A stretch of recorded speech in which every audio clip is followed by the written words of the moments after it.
एक एक एक एक करके कहा। नहीं भाई, फिर निवेदन करूं मैं आपके हाथ जोड़कर, मेरे शंकर से नाता जोड़ लो जीजियों, मेरे जी जाओ। ये शरीर आज मनुष्य का है, कल है कि नहीं, पर मेरा शंकर अजर और अमर है, वो जीवन पर्यंत रहेगा।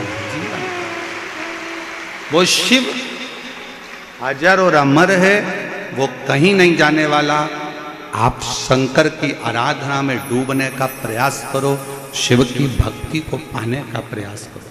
आडंबर में मत पड़ना। कोई महाराज कहे कि मेरे पास आओ, मैं हाथ रखूंगा और तुम्हारा काम हो जाएगा, और मैं तुमको ये पढ़ के दूंगा और तुम्हारा काम हो जाएगा, मैं तुम पर यूं कर दूंगा और तुम्हारा काम है। फालतू की बातें हैं। अपनी मेहनत, अपनी लगन, अपना परिश्रम और अपना भाग्य पलटने की जवाबदारी तुम्हारी खुद की है। तुम अपना भाग्य पलट सकते हो अपनी मेहनत से, अपनी लगन से, अपने कर्म से। तुम अपने भाग्य पलटने का पूरा बल रखते हो। अगर विश्वास करना है तो शिव महापुराण पर करो कि मैं शंकर की कथा सुन रही हूं, और आज कथा का छठा दिवस है। आज कथा को शिवरात्रि कहते हैं।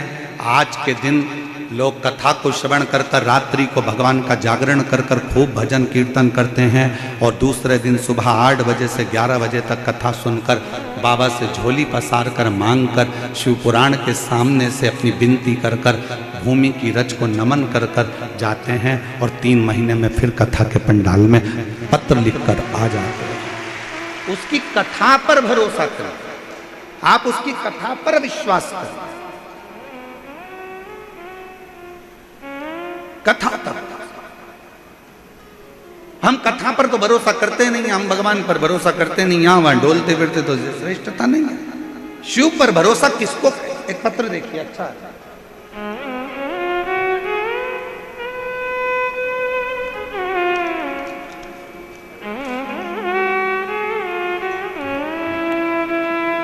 मैं झोखाड़ा जयपुर से आई हूं। मेरा नाम कुसुम कुमावत, पति का नाम धीरज है। हमारी शादी को 10 वर्ष हो चुके थे, पर कोई संतान का सुख नहीं था। जरा पत्र पर ध्यान देना, एलईडी पर पत्र चल रहा है, उसको भी पढ़ सकते हो।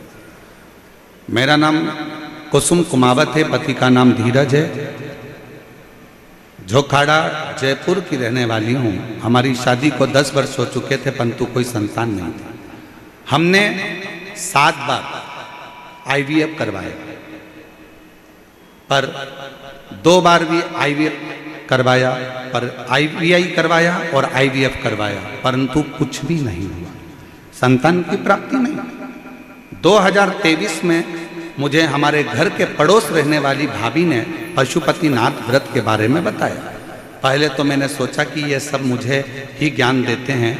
कोई बोलता है वहाँ जाओ, कोई कहता है डॉक्टर को दिखाओ, कोई कहता है यहाँ जाओ। मेरा विश्वास नहीं हुआ। पत्र में बहन ने लिखा, मेरा विश्वास बिल्कुल नहीं। लेकिन सोचा कि ये भी करके देख लेते हैं। जिस दिन मेरे सोमवार का व्रत आया और लास्ट IVF का समय आया, तो भी वो हुआ नहीं।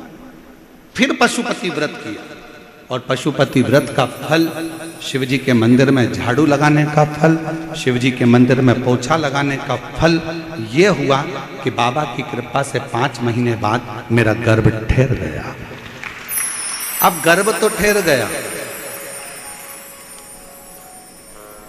पर डॉक्टर ने कह दिया कि तुम्हारे गर्भ में 2 बच्चे हैं और दोनों की स्थिति खराब है। 6 महीना 5 महीना भी पूर्ण नहीं हुआ था, और डॉक्टर ने कहा इस बच्चे को जन्म देना पड़ेगा, बच्चे को जन्म देना पड़ेगा। 5 महीना भी पूर्ण नहीं हुआ और बच्चे को जन्म देना है। कैसे? डॉक्टर साहब कुछ तो करो। 6ठा महीना लग रहा था, मन रो रहा था। 10 साल बाद बाबा ने दिया और वो भी ये हालत हो गई। फिर भी डॉक्टर ने कहा या तो तुम्हारे प्राण चले जाएंगे या बच्चे बेकार हो ही रहे, तो इन बच्चों को निकलवा दो, तुम्हारे प्राण बच जाएंगे। आस लगाकर डॉक्टर से 5 महीना पूर्ण हुआ। 6ठा महीना का 5वां दिन था, और उसी दिन बाबा के भरोसे जल चढ़ाकर हॉस्पिटल चली गई और जाकर कहा कि अब मेरे दोनों बच्चों को निकाल दो, अब उसके हाथ में है, वो जन्म देगा ना देगा। 6 महीना 5 दिन का बच्चा गर्भ से जन्म लिया, 2 बच्चे हुए।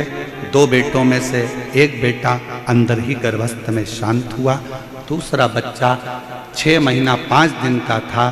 डॉक्टर ने कह दिया था ये जीवित नहीं रह सकता, परंतु मैंने डॉक्टर से कहा कि मैंने भी पशुपति व्रत करा है।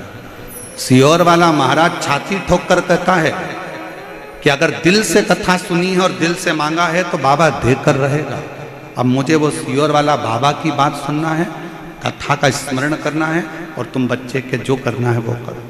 बाबा क्या वर्णन करूं, डॉक्टर ने तो मना कर दिया था, पर मेरा 6 महीने का बच्चा आज बाबा की कृपा से पूर्ण तरह से स्वस्थ है और बाबा की कृपा से आनंदित। दोनों बच्चों के फोटो लगा रही है। जब वो जन्म लिया था उस समय का 6 महीने का, जब उसकी आंखें भी बंद थी, शरीर के अंग पूर्ण नहीं थे, और जब वो पूर्ण तरह से ठीक हो गया और शिव की कृपा से रोज शंकर का जल लगाकर मैंने बाबा के भरोसे बच्चों को छोड़ दिया। आज 6 महीने का बच्चा पूर्ण तरह से स्वस्थ है, जिसका मैं फोटो लगा, जिसका मैं फोटो। हम किसके आश्रित हैं? हम किसके आश्रित?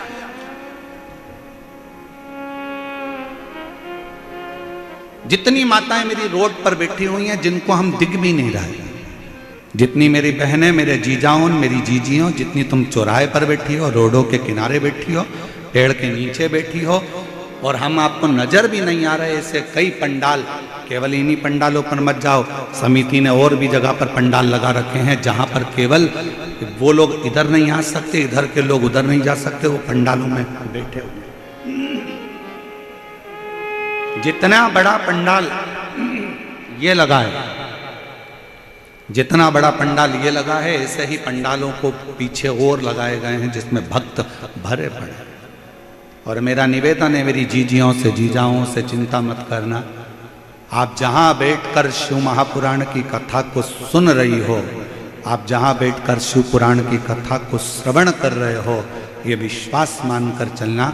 कथा पूरी होने के बाद वहीं की मिट्टी को प्रणाम करना, नमन करना और विनय कर कर जाना, बाबा 3 महीने में मेरा पत्र तेरी व्यासपीठ पर होना चाहिए, ऐसी कृपा कर।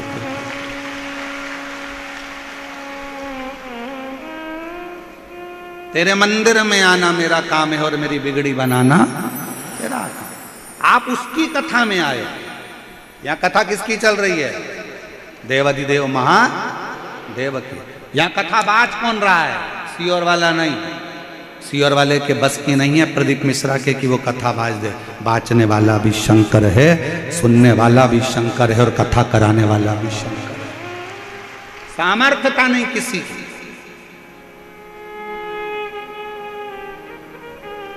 आप कथा सुनने के लिए आए हो। किसकी कथा है? शिव जी की। कौन बाच रहा है? शिव जी।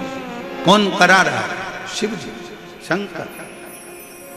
अब ये 2 जजमान बैठे हैं, अलवर वाले भी बैठे हैं और रतनगढ़ वाले भी बैठे हैं, इनसे भी पूछो कौन कराने वाला था? शंकर करा रहा था, शंकर कर रहा था और शंकर ही सुन रहा था। हमारी कोई सामर्थ्यता नहीं कि हम कुछ अच्छा कर सकें।